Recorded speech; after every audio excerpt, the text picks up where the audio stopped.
So if you're on the Katy Trail, one of your stops is going to be McKittrick. It's a trailhead. It's about halfway through the trail. But the nice thing about McKittrick is that you are very close to the community of Hermann, Missouri. Hermann's 2,400 people population and has a great history we're going to talk a little bit about today. So we thought we'd show you a little bit about the community of Hermann, Missouri.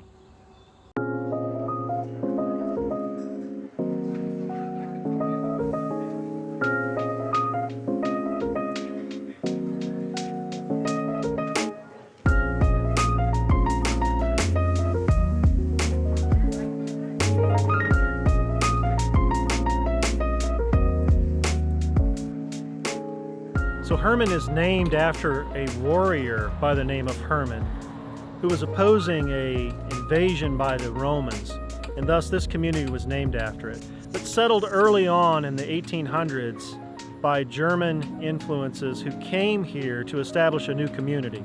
And they chose it because they thought it would remind them of the Rhine Valley in Germany. Because of that, they settled here, but later found that it was relatively hilly and wasn't quite what they expected, but yet they made a go of it. The success here is attributed to the wineries that they have. There are 8 major wineries here, which account for about 1/3 of all the wine produced in Missouri.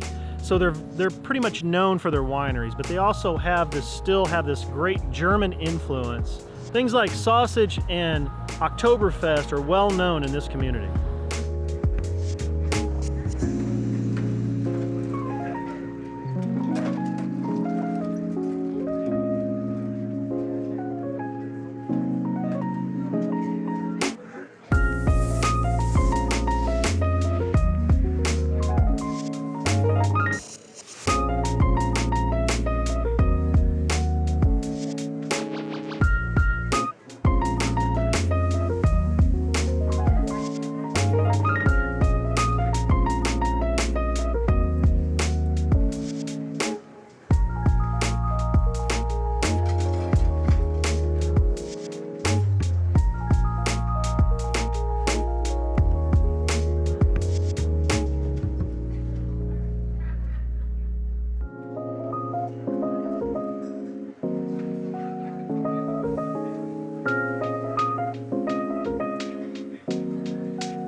Littered with wineries, places to eat, bed and breakfast, the Missouri River.